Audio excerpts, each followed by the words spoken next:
Hello Year 12, this is Mrs Knight, and today I'm going to be talking you through some feedback from the 2019 exam series.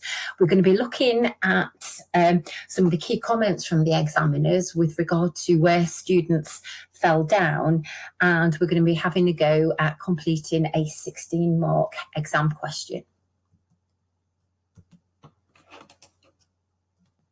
Okay, so if we have a look at this first one here and the importance of examination technique, this graph shows that students out of the 3 exam papers at A level lost an average of 143 marks out of 300.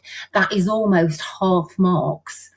And in terms of questions where students lost their marks, majority of marks were lost, if we start off in the bottom left-hand corner, on the 25-mark essays, and you have 2 of those to complete during in your final 8 exams. If we move up and look at the next one, open questions, of which we're going to be doing one later, students lost 30 marks. The evaluation questions, which I was talking you through last week, and the importance of evaluation in your answers, students again lost marks there, so an average of 26 marks on evaluation. In terms of analysis, again, another key one for losing marks, and students lost an average of 42 marks on analysis questions. On the multiple choice questions on paper 1, students lost around about 7 marks, so that indicates that most people are relatively confident with the multiple choice, or they're either very lucky or they know the curriculum. And then we've got another sort of 7 marks which were lost on other aspects of the different papers. So if you can see, it's really important that we manage to perfect analysis, evaluation, and how we would go about answering an open question and the 25-mark essay questions. However, you can be relieved that I am not going to be setting you a 25-mark essay question today. Okay, so in terms of key examiner feedback, what they are asking for is that students respond fully to the demands of the question. So essentially that means you answer the question. You don't just put down everything that you know about a certain topic. You actually answer what has been asked of you. And although it may seem rather basic, a lot of students put a perfect answer down, but they're not actually answering the question, so they fail to achieve the full marks for analysis and evaluation. Another point is to recognise the different types of question, and these are indicated by the command words, so whether they're asking you to look at what extent, to justify, to analyse, to evaluate. Again, the kind of question and the command word that is used will indicate how much you will need to write. The next point, understand the importance of well-linked arguments. So again, think back to what we've mentioned before. If interest rates go down, what does that mean? That means people have got more money to spend, so they're going to be spending, so demand will increase, etc. And therefore, if demand increases, that's going to have a knock-on effect in businesses, etc., which will mean businesses may need to increase their product range, they may need to take on more staff. So it's almost like the multiplier effect from one event happening and how that links into other events. And again, you're linking those arguments together. The next point here is understand the value of judgment. You are actually giving your own judgment. So if the question says to what extent, you can say to a large extent, or to a very little extent, but you are supporting it with your reasons and with your understanding. A lot of the time students answer questions with unsupported judgments and they will lose marks for it. Don't make assertions unless you can actually back it up. And everyone has got the ability to back it up, because you can all present an argument, you can all analyse and tell me the benefits of something, the drawbacks of something. You are actually showing the ability to analyse there. It's just backing it up and saying, I think this because. The next point from the examiner is to write good quality responses to essays. So if you are writing a 16-mark response, it's not sufficient to just write a paragraph or about 5 or 6 lines, which will comprise maybe 1 and a bit paragraphs. They will give you on the exam paper the amount of space needed for you to write your question. So some people, depending on how fast they write, they may need more. Some people may need slightly less if they can be more concise in their argument. But as a general rule of thumb, for a 16-mark question, you'd be looking at probably 2 sides of A4 in terms of the exam paper and how it is laid out. And the final point here we are looking at is to avoid knowledge gaps.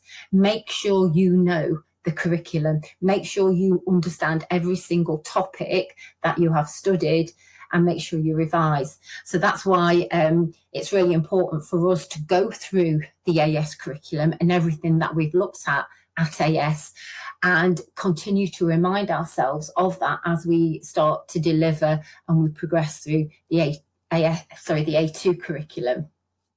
Okay, so the next bit is the importance of context. Now, as mentioned earlier, you will get a couple of open questions, and from these, they may ask you to draw upon your own knowledge of businesses, and use that to help support your argument. So if we have a look on here, it says what are open questions. So paper 2, you are likely to get 2 16 markers. And on paper 3, right at the very end, you're going to get a 24 marker. And these will be open questions. So they will allow you to use a business of your own knowledge, and a lot of you do. Some people may refer to Apple or Balenciaga or Amazon or Primark. It shows you've got an understanding of different businesses out there, not what has just been given to you in the case study. These open questions could refer to something like a business or all businesses. And from looking back at past examiners' reports, a lot of students don't do too well on these because they are being asked to use their own knowledge. So what they are asking you to do, and it's highlighted in red on here, it says to go beyond the provided case study and look at other business contexts. And in order to access the highest levels of which you all are more than capable of achieving, you must bring in contexts other than the case. So it's really, really important for us now to be looking at other businesses. It's important for us to keep abreast of what is happening in the business environment. And I will be asking you to keep up to date with current affairs. Even if that just means clicking on the business link on BBC News and having a look what's happening, having a look which businesses may have fallen into administration, having a look and referring to what we talked about last week with Primark and with them not having an online platform. When lockdown stopped, everyone was queuing up outside because they were eager to go back in and do some shopping. That is using your own knowledge.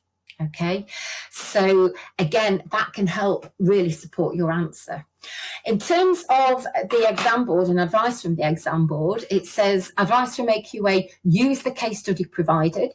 So there will be a case study there, whether it's to do with a fashion company or a technology company, and the best answers get you to compare and contrast with other businesses. So for example, if I'm just making a business myself, you've got something like Karen Millen.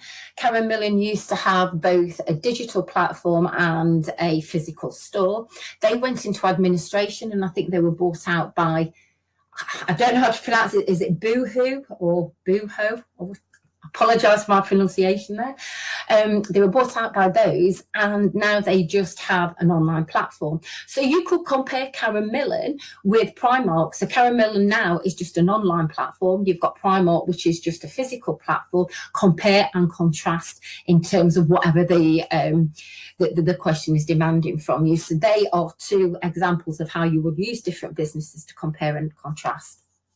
Okay, so evaluation then. So one last little bit of me talking before I get you doing a little bit of work. So evaluation is about 26% of the marks. And paper 3, your last paper, is about 31% of the marks for that paper, because paper 3 is essentially your longer response paper. In terms of evaluation, they are not expecting you to write tons and tons and tons. We're talking here quality, not quantity, but you need to make sure you've got a structure and you plan and think about your answer. Last week, I attended a webinar from AQA with regard to examination structure, and they do not have a set formula. So they are not prescribing that everyone writes in the format as we have chosen. The guides I give you in school are there in just a set way to get you to think logically. You don't have to follow that as long as you cover all the points within your question. So the examiner could say, start with a judgment and then justify it before you conclude. So instead of showing knowledge, applying it, analysing, evaluating, giving a judgment, you could start with your judgment. However, whenever you are presenting your argument in whatever way you wish to structure your answer, you need to show balance. So don't just sit on the fence, or don't just say, I think this, and then end it. You have to support your judgment. Do not give unsupported assertions, because you will lose marks. And as it's been illustrated earlier, you do not want to be losing marks on analysis and evaluation. Okay, they ask you to avoid pre-planned evaluative approaches. So some of the things that I say stick in short-term versus long-term, you need to be specific to the question. When I give these pre-planned things and get you to think about different things, these are just generic ones that could be used in any context. You need to select the ones that are most relevant to the question in hand. Okay, activity for you to do now. And this is just for you to practice forming a judgment. So if we have a look at statement 1, it says, to what extent do you agree that new leadership is required if a business wishes to successfully change strategic direction? And what you need to do, you've got a sliding scale there from strongly agree at 1, on one side, to strongly disagree on the other side. You need to give a strong reason why you've got that opinion and use a business of your own choice to support the argument.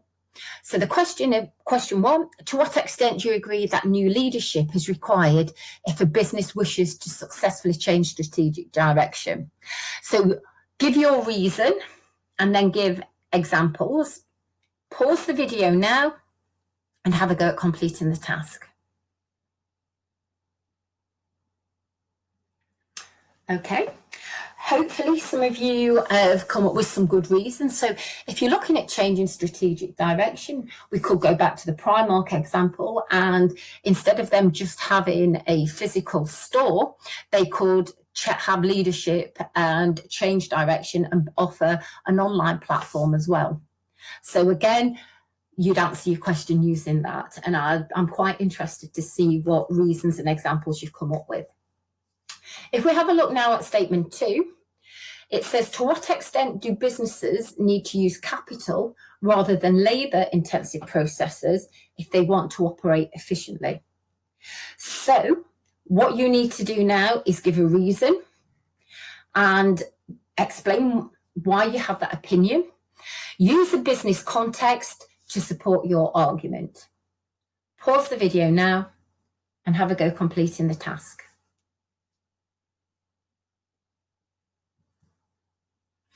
Okay, hope you enjoyed having a go doing those little practice tasks. Hopefully that will give you an indication about how you need to be really certain when you are answering your question. You're not sitting on the fence. You're given a strong reason either to support one particular action or to disagree with that action.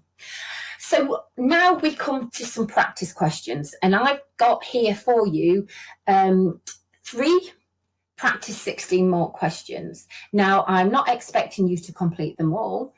I'm going to talk through them, and I'm asking you to select one that you think of is of particular interest to yourself and have a go at completing it. And on my next couple of slides, I'm going to show you a suggested answer structure. I'm going to show you a mark scheme, but I'm going to leave it completely up to you for you to select how best to answer this particular question, taking into account all the things we've talked about during this PowerPoint. So if you have a look at question A, it says Amazon and Disney have used penetration pricing. Do you agree that pricing is the most important element of the marketing mix for any business that wants to increase market share? Justify your view. So obviously this question here is focusing on marketing. It's looking at marketing mix in particular and looking at whether pricing is the most important aspect of the marketing mix. If you were looking at this question, you could refer to the extended marketing mix and the 7 Ps instead of the original 4 Ps. You talk about market share and you bring in a couple of context businesses. So they've given you Amazon and Disney. You may wish to choose other businesses to compare and contrast. If we now have a look at question B, it says Netflix wants to grow its business in India. To what extent do you think if a business wants to succeed in an international market, it must adapt its product to meet the needs and wants of the local market? So this focuses on international trade. And although we haven't completely covered this, we've touched on it maybe briefly in the AS, this is covered on the A2 curriculum. If you wish to attempt this question, by all means, but you are looking here at whether you should adapt your products to meet that specific market need. And if you adapt it, if it's going to be successful. If you don't adapt it, is it going to be successful? Question C, it says Netflix is focused on the streamed entertainment market, whereas Amazon and Disney compete in different markets. Do you agree that a strategy of diversification is the best way for all businesses to maintain competitive advantage? So diversification is doing something completely different from your core business. Again, this question here focuses on a couple of the models that we look at A2. However, you may wish to have a go at answering this question if it is of particular interest to you. So what I would like you to do now is pause the video and decide which question you wish to answer, whether it's A, on pricing, whether it's B, on internationalisation and adapting products to local markets, or C, whether it's looking at diversification, competitive advantage. Okay. Now, before you start answering the question, I'd like to just run through with you how to answer a 16-mark question and what the marks would be. So, knowledge and understanding of whatever question, of the theory of whatever of those 3 questions you've picked, you would get 4 marks. By applying that knowledge and understanding to the context and the kind of decision that is being implemented, would get you another 2 marks. Analysis would get 4 marks, and here you would look at things like benefits and drawbacks, reasons, internal and external influences, as stated in the question. Your analysis needs to be well developed, and you need to consider a range of issues that are mentioned in the question. The evaluation for a 16-mark question is worth 6 marks. And here you'd be looking at any qualitative or quantitative information you've got. So as this is an open question, the only information you have is the actual question. So you would have to draw upon your own knowledge to answer this. You could consider implications and consequences. You'd look at short-term and long-term, the impact on stakeholders. You'd look at any kind of wider issues. You'd look at links to any other issues that are mentioned in the question, and you'd provide a logical chain of argument. You would give an evidence-based solution, you're answering the question, based upon the analysis and the argument that you have presented. And you would also make sure that you have answered the question. If it's asking you to what extent, you would argue the extent that you believe has been, this business has been affected. An exemplar mark scheme for a 16-mark question is shown here. So if we just quickly now look to where it says excellent response, because this is where you all should be aiming for. So an excellent response would be achieving 13 to 16 marks on the question. And for knowledge and understanding, you'd be showing a strong and secure depth of knowledge of the areas that are being questioned. You'd apply your arguments effectively to the context continually throughout your argument. You wouldn't just mention it in the first paragraph, it would be all the way through. Your arguments would be well developed. And again, here it refers to a logical chain of reasoning. So if X situation happens, this means Y and Z for particular businesses. And you would consider a different and a balanced range of issues. Your evaluation, you would give a balanced judgment based upon a solution that you have suggested or proposed and based upon your analysis, but you need to make sure you are answering the question throughout. So again, hopefully that may give you some more ideas or more guidance of how to answer and attempt the question. And finally, another way to help you here, so you may use any one of the options that I've given you so far, or you may decide to use your own. I've just presented these in different ways in order to get you to think. So this again looks at each of the different assessment objectives and what to include. If we were in school, I would get us to draft this out on a piece of A3 paper, and you may find that may help you with your planning. Get a piece of paper, split it into 4 different quadrants, right? AO1, AO2, AO3, AO4.